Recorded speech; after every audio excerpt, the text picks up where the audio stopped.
최근에 DJ DOC의 이하늘 씨가 굉장히 유튜브 세상에서 핫한 인물인데 좀 어떤 점이 그런 거죠? 그러니까 자기 라이브 방송에서요. 요즘 이재명 대통령 좀 잘하고 있다. 이렇게 아마 이하늘 씨가 칭찬을 했나 봐요. 매우 칭찬하더라고 보니까. 네. 그러니까 이제 흔히 말해서 이제 윤석열을 지지하는 것으로 추정되는 그런 사람들이 이하늘한테 뭘 잘하냐. 뭐 중국이 무비자로 들어와서 범죄 늘었다. 뭐 이렇게 막 공격을 한 거죠. 그러니까 근데 이하늘 씨도 제가 보니까 뉴스를 요즘 많이 접하시는 것 같아. 상당히 많이 알죠. 그러니까 바로 뭐 중국인 무비자 얘기를 하니까 그거 윤석열이 만든 거야 이러면서 이제 막 조롱하고 이거 이제 자기를 비판하는 사람들하고 이제 막 한마디로 대거리를 한 거죠. 그러면서 이제 굉장히 갑자기 이하늘이 원래 이런 쪽에는 이슈가 잘 안 되는 사람인데 최근 들어서 굉장히 많이 이슈가 되고 내가 있습니다. 보기에는 체육의 민폐가 또 하나 나온 거예요. 체육 지금 닮아가는 사람이 많아요. 이하늘 씨 요즘 그 뉴스래 그 노래 새로운 곡이 안 나오잖아. 최근에 신곡이 없었죠. 나는 DJ DOC 되게 좋아하고 이하늘 씨 좋아하는데 그렇죠. 막 신나잖아요. 그리고 막 이상한 말도 되게 많이 하고 그래서 너무 좋아하는데 이하늘 씨가 요즘 좀 잠잠했었거든. 근데 보니까 캐릭터가 이제 드디어 우리 그 최욱 씨를 닮아가는 것 같다. 시사 쪽으로 잡혀가요 지금 보니까. 요즘에 많은 방송하시는 분들이 그쪽으로 가더라고요. 특히 이제 의식이 있는 이런 사람들이. 그래서 괜찮은 것 같아요. 아니 저는 사실은 DJ DOC 노래를 모르겠습니다. 20, 30대는 좀 모를 수도 있는데 40대만 하더라도 많이 알잖아요. 그 노래들 중에 기억나는 게 그 삐걱삐걱이라는 노래 있잖아요. 그 노래가 뭐냐면은 결국은 우리 정치인들의 부패상 당시에 그 약속 불이행 사회 불평등 이런 것들을 꼬집는 노래가 좀 있었고 그리고 우리 여러분들 많이 알지만은 DOC와 춤을도 보면 자세히 들어보면은 그 단순 댄스곡이 아니에요. 그 기성세대를 향해서 항거하는 청년 세대들의 문화 같은 것들을 뭔가 이제 보여주고 있는 게 뭐냐면 이런 거죠. 회사 갈 때 청바지 입고 가도 되지 않냐. 이게 보니까 94년도에 발매된 노래인데 그때 그 얘기를 했는데 그로부터 지금 30년 가까이 지나니까 청바지 입고 지금 회사 가잖아요. 그러네. 나는 결혼식도 가고 청바지 입고 모든 것을 가는데 진짜 이분들이 생각해보니까 엄청나네요. 그러니까요. 아니 근데 이렇게만 놓고 보면 또 이하늘 씨가 과거부터 굉장히 정치 고관이야. 제가 생각하는 DJ DOC 같은 경우는 어떤 정치적인 색깔이 강한 게 아니라 뭐 체제 저항적인 이런 느낌보다는 그냥 뭐라고 그럴까요? 그때 당시에 반기? 막 일상에서 이런 것들, 그다음에 획일화된 삶을 강요하는 거에 대해서 그런 거에 대한 어떤 뭐 굉장히 그런 걸 싫어했던 것 같고 가사에서도 왜 굉장히 자유분방한 어떤 연애라든가 이런 것도 가사에 많이 담고 이랬잖아요. 맞아요. 그래서 그때 당시 약간 억압적인 어떤 사회 분위기에 대해서 굉장히 불만이 많았던 이런 거를 노래로 좀 만들었던 것 같아요. 그렇게 막 너무 좋게 얘기해 줄 필요도 없어요. 그냥 사고도 좀 쳤죠, 솔직히 DJ DOC. 많이 쳤죠. 쳤습니다. 그냥 애들 막 우리 아들들 딸들 이렇게 사춘기 때 반항하듯이 그거. 그게 아주 그냥 직설적으로 딱 와서 닿으니까 좀 좋더라고요. 한 번도 그런 거 안 해봤죠. 저요? 말씀드릴 수가 없죠, 제가 비방용이라 했어도. 그래요? 했어요? 그런 거 했어요? 되게 우리 노 변호사님이야말로 보니까 굉장히 모범생적인 삶을 주로 이렇게 평균적으로 살아오신 거 아니겠습니까? 그렇죠. 뭐 우리 다 똑같죠. 뭐 저는 사실 사고 친 적은 별로 없는데 생각해 보니까 좀 아쉽기도 하고. 근데 사고 치고 사는 삶이 좋은 것 같아요. 아니 그런데 정말로 우리 평균적인 일반인 관점에서는 사고라고 할 수 있을 만한 일이 있었는데 뭐냐면 국민의힘의 장동혁 대표가 윤석열 씨를 면회를 갔다고 하는데 물론 이제 취임 52일 만에 전당대회 때 했던 약속을 지키는 의미라고는 하던데 전반적으로 많은 분들은 좀 엉뚱하다고 생각했을 것 같습니다. 저는 엉뚱하다기보다도 이제 자기가 표 얻을 때는 내가 꼭 가서 접견하겠다 막 이렇게 난리를 쳤는데 그다음에 사실 슬슬 가기 싫어가지고 그냥 이리 빼고 저리 빼고 그랬잖아요. 그래서 장소 변경 접견 신청을 했었다는 거예요. 근데 그게 안 받아들여지니까 일반 접견으로 그냥 10분 하고 왔다는 건데 이게 웃기는 게 김계리 변호사도 막 지적했듯이 이 사람은 판사 출신이니까 변호사 자격증도 물론 이제 지금 휴직 상태여서 그럴 수도 있겠지만은 변호사 한 명만 데리고 가면 사실 이제 얼마든지 이거 다 해주거든요. 그렇군요. 네, 그리고 국회의원이고 그 당의 대표인데 네. 옛날에 그 당에서 나왔던 이 대통령을 만나러 가는데 장소 변경 접견을 한 번 더 요청하면 안 해줄 리가 없어요. 그런데 그걸 안 해주는데 그걸 그대로 또 순응하고 받아들이고 그냥 가서 울고 기도만 하고 왔다? 이거는 내가 보기에는 하기 싫은데 아우 잘됐다. 그냥 가서 한번 나 한 척만 하고 오겠다. 네. 난 이렇게밖에 생각이 사실 안 아니, 나요. 많은 분들이 좀 잘 모를까 봐 한번 더 여쭤보면은 일반 접견하고 장소 변경 접견하고의 차이는 좀 어떻게 되는 겁니까? 그러니까 기본적으로 일반 접견은 한 2-3명까지가 이렇게 좁은 그 구치소에 가보면은요. 이렇게 칸막이 같은 게 있고 네. 저 예를 들면 우리 둘이 딱 이렇게 앉아 있는 마주보고 앉아서. 민동기가 피고인이야. 민동기가 윤석열이야. 그럼 내가 이제 장동혁이야. 그럼 가서 여기 사이에 이렇게 바 같은 게 있고 그 우리가 텔레비전에서 연습극 같은 거 보면 이제 막 나오는 그런 거 있잖아요. 점점점 동그라미 같은 거. 맞아요. 네. 근데 그거는 교도소마다 달라요. 구치소마다 다르고. 근데 어쨌든 간에 요만큼 구멍도 요만큼 뚫려져 갖고 신체 접촉이 안 되고 뭐 물건 같은 거 전달할 수가 없고 그리고 교도관이 한 명 앉아 있고 뒤에 시계가 짝짝짝짝짝 이제 가요. 그래서 딱 10분 어떤 데는 8분, 10분 정도만 접견을 허용하는 거예요. 정말로 짧게 허용되는구나. 네, 그리고 녹음이 다 돼요. 그래서 접견할 때 이걸 다 접견 네. 녹음하고 교도관들이 다 체크를 하거든요. 그러니까 사실 자유롭게 말하는 건 아니고 이제 말도 어차피 다 그 사람들한테 노출될 걸 뻔히 아니까 그냥 일상적인 얘기만 하고 와야 되는 건데 그거를 여러 명이 가서 하거나 그런 것들을 조금 오랫동안 편하게 하고 싶으면은 이제 변호사들은 그게 없으니까 자기 제한이 없으니까 그렇죠. 그냥 변호사인 경우는 내가 변호사가 되겠다고 하면서 이렇게 신청을 하면 변호사 접견을 신청하면 돼요. 그렇죠. 그러면은 정말 4시간, 5시간도 할 수 있어. 그러니까 얼마나 부담스럽겠어. 하는 사전에 사람이. 예약만 한다면. 네. 얼마나 하기 싫겠어.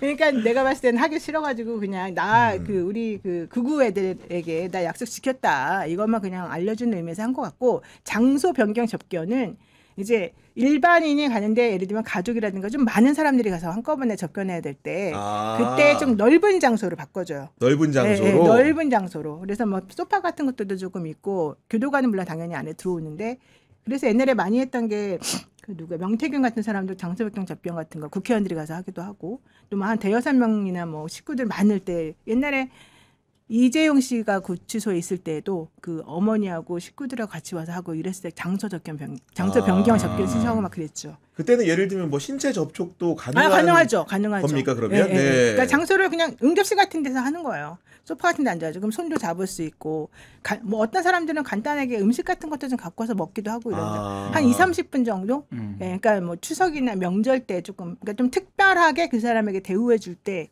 좀 하더라고요. 꼭 필요성이 있다고 판단되면. 밀린 숙제를 했고 그걸 가지고 재빠르게 언론 플레이를 하긴 했는데 효과는 별로 안 좋은 것 같아요. 그러니까 김계리 변호사가 바로 이제 장동혁 대표를 비판하는 글을 또 썼잖아요. 사실상 그렇게 느껴지는. 네. 네. 뭘 그렇게 좋게 돌려 말해. 막 욕을 박아주라는 거지. 굉장히 톤이 셌거든요. 근데 그게 저는 장동혁 대표에 대한 뭐 김계리 변호사의 개인적인 어떤 그런 의견일 수도 있는데 김계리 변호사가 또 윤석열 씨를 또 상당 부분 또 왔다 갔다 소통도 하고 대변도 하잖아요. 그렇죠. 그러니까 윤석열 입장에서도 장동혁 대표의 그 일반 면회가 일반 접견이 되게 기분이 안 좋았던 게 아닌가. 요거 봐라. 와서 그러니까 쇼만 하고 간다. 쇼만 하고 간다. 그렇죠. 이게 뭐지? 어떤 그런 어떤 분위기가 저는 김계리 변호사를 통해서 좀 나간 게 아닌가 싶더라고요. 아닌 게 아니라 김계리 변호사의 글 중에 일부를 소개를 좀 해드리면은 이렇게 말을 했습니다. 전직 대통령과 제1야당 대표의 구치소에서의 접견을 누가 가는 줄도 모르게 조용히 잡범들과 섞여서 일반 접견으로 보는 걸로 그저 감지덕지 교도관들의 가시거리와 가천거리 안에서 10분 하고 나온 게 무슨 의미인지 모르겠다. 이렇게 얘기한 거거든요. 특히 잡범과 섞여서. 야, 근데 이 표현은 거슬리더라고, 솔직히. 왜 거슬려? 누가 잡범이고 누가 잡범이 아닌 거죠? 정확하게 따져보면. 윤석열은 잡범이 아니라는 윤석열은 거잖아요. 잡범 애들 못 끼는 나쁜 놈인데 어쨌든 나는 이게 김계리가 2명을 죽인다.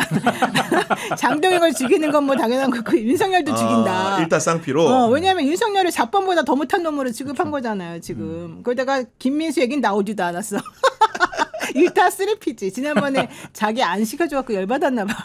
국민의힘에 입당 안 시켜줘가지고 화났던 것 같아요. 아니 그리고 이제 그 말한 이걸 장동혁 대표가 다녀와서 공개적으로 밝힌 시점도 분명히 금요일 날 일반 접견을 했음에도 불구하고 금요일 안 토요일 날에 이제 이 부분을 아나운스 하다 보니까 이것도 사실 보면 우리가 통상적으로 뉴스 가치를 생각했을 때 가장 무게중심이 덜 실리는 날이 일주일 중에 토요일이거든요. 그렇지 않습니까? 토요일 오전. 그렇죠. 보통 토요일인데 그러니까 구경 기자도 너무 잘 알겠지만 그 기자들이 많이 쉬거든요. 네, 일요일에는 이제 오후 근무 이제 출입처도 네. 하고 그러겠지만 토요일 오전 같은 경우는 쉬는 기자들이 많아요. 이건 아마 오후에 올린 것 같긴 하더라고요. 네. 글 자체는. 네. 그래서 이제 기사 빈도라든가 비중면에서 상당히 떨어질 수밖에 없고, 그러니까 아무리 생각을 해봐도 장동혁 대표 입장에서는 자기가 대표될 때 솔직히 윤석열 지지자들 그리고 오른쪽에 있는 사람들 지지받아서 대표됐잖아요. 그거에 대한 이제 최소한의 성의 표시는 해야 될 것 같은데 네. 본인이 되게 하기 싫지 않습니까? 그러니까 억지로 한 것 같아요. 사실은 진정으로 하고자 했다라고 한다면 이게 다음 내년에 지방선거 즈음까지 이렇게 가져올 수 있어야 되는데 시점도 토요일에 이렇게 글도 이렇게 올리는 거 보고 이런 거 보면은 예. 시점도 별로 안 맞아요. 안 지금 맞아요. 가야 될 필요도 없고 또 진짜. 게다가 왜 김민수만 데리고 가냐고. 그러니까요. 약간 새해를 몰고 가서 우리 이렇게 건재하다. 우리 지도부가 전체가 가거나 예를 차라리 들면 이렇게 하든지 네. 아니면 아예 가지를 말든지 그렇죠. 아니면 좀 넓게 해가지고 뭔가 사람들한테 퍼포먼스를 해주든지 그래야 되는데 가서 눈물만 질질질질 흘리고 왔다는 건데 왜 우는 거예요 도대체? 뭐가 슬픈 거예요?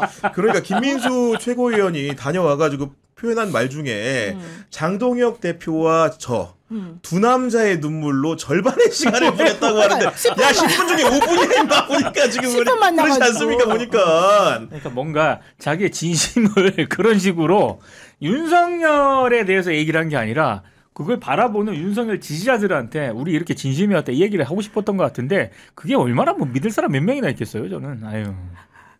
대통령님,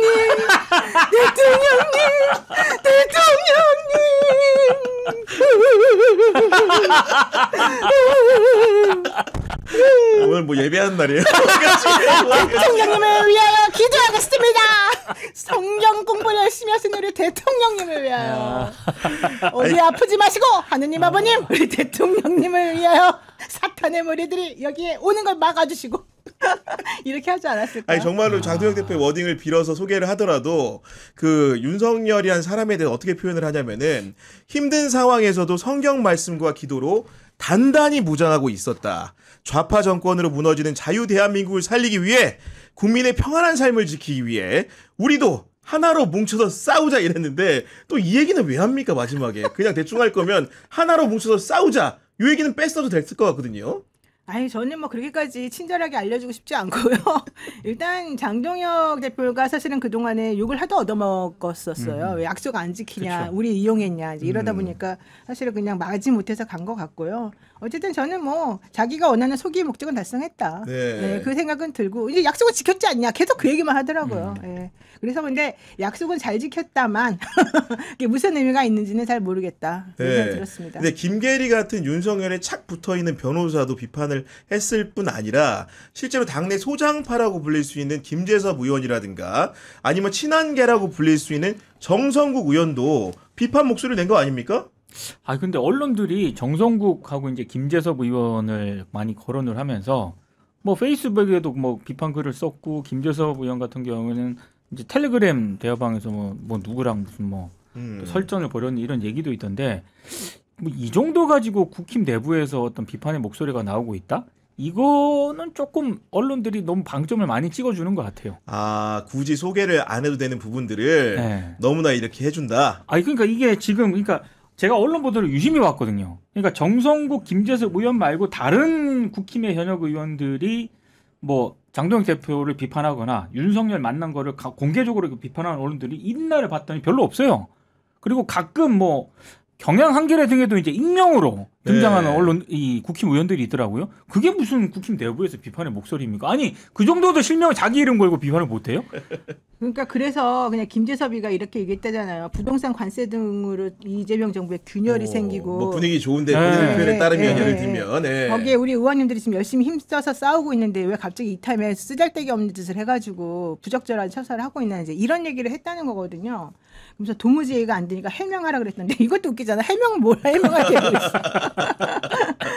아마 내가 봤을 때는 김재섭 의원님의 보좌관이 이런 언론 담당으로서 열심히 일을 하는 거 아닌가. 제 역할을 충실히 하는 것이다. 왜냐하면 하나라도 나와줘야 되니까. 왜냐면 김재섭 요즘에 스타크래프트 하는 거 말고 사실 하는 거 없었잖아요. 그러니까 제가 보니까 다들 자기 정치하고 있는 거예요. 맞아요. 장동혁 대표는 장동혁 대표대로 자기가 나중에 살 방안을 모색을 하고 있는 거고 김재섭 의원이나 정성국 의원도 자기는 이제 이런 스탠스로 이제 준비를 하고 있다 뭐 이런 거죠 지금. 그 이상의 어떤 의미는 없는 것 같아요. 제일 장사 잘하는 사람은 김계리 아니에요? 김계리 뭐 이상한 것만 그럼요. 욕만 하면서 들어와서. 자기 사실 하나도 하는 것도 없지. 그렇죠. 예. 그리고 그 사람이 변호해갖고 성공한 게 뭐 있어? 하나라도 봐봐요. 아무런 성공도 못했어요. 예? 그렇지만 어쨌든 몽땅 다 자기의 이 페이스북 같은 데다가 다 사람들이 관심을 가져주고 완전히 지금 막 거물급이 돼버렸잖아요. 물론 국민의힘에 못 들어가고 있지만. 그래서 내가 봤을 때 제일 장사 잘하는 사람은 김계리다. 네. 근데 이렇게 하면 김계리는 다음에 국회에는 못 들어갈 것 같다. 아, 왜 그렇습니까? 이게 정치를 뭐 다 아시겠지만은 정치인들은 자기보다 인지도가 높거나 이렇게 누군가 새로운 사람이 자기보다 더 화제성을 몰고 다니거나 이슈 메이커가 되는 걸 싫어하더라고. 아, 싹을 잘라버린다. 잘라버리다. 그러니까. 그렇죠. 네. 게다가 자기를 지금 키워주는 사람이 안에 있어야 되는데 그런 사람이 지금 없잖아요. 김계리 같은 사람을 대표적으로 지난번에 안 받아들여 준 것만 해도 딱 보면 알잖아요. 그래서 이런 설이 있긴 하더라고요. 물론 이제 그거는 이제 김계리랑 또 한동훈은 안 맞긴 한데 이건 그냥 단순히 설인데 지금 당무 게시판 관련해 갖고 지금 다 정리가 됐다는 거 아니에요? 국민의힘에서. 네. 그러다 보니까 당무 게시판에서 가장 문제가 되는 사람은 한동훈이잖아요. 그렇죠. 한동훈은 지금 사실 이러지도 못하고 저러지도 못하잖아요. 그렇다고 한동훈 의원은 사실 의원이래. 한동훈 대표는 의원이 되고 싶은데 왜냐하면 의원이 안 돼가지고 지금 저희가 굴욕을 당했다고 생각하니까.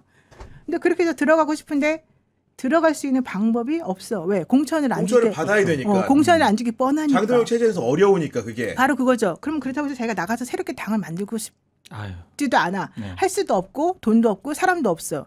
그럼 이제 되게 골치 아픈데 이 단계 문제 때문에 자기가 이제 쫓겨날 위기에 또 막 처해 있는 거잖아요.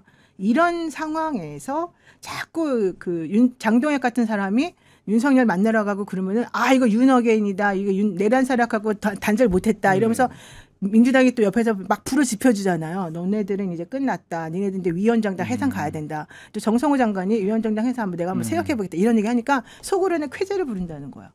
내가 손 안 대고 위원장당 우리가 해산만 되면 이게 해체 뭐야 하면서 내가 또 새롭게 뭔가 이 자리를 하나 차지할 수 있지 않을까?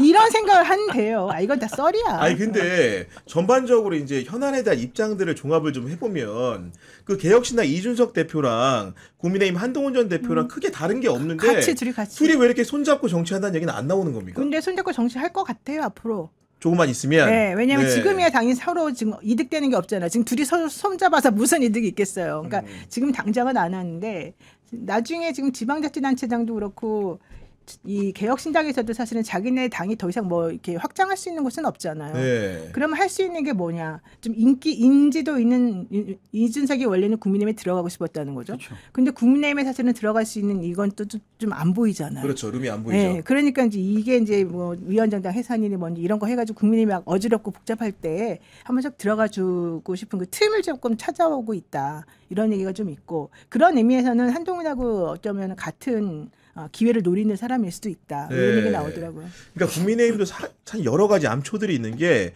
오세훈을 생각해 보세요. 오세훈의 정치적 포지셔닝. 과연 장동혁하고 가깝냐, 이준석, 한동훈하고 가깝냐.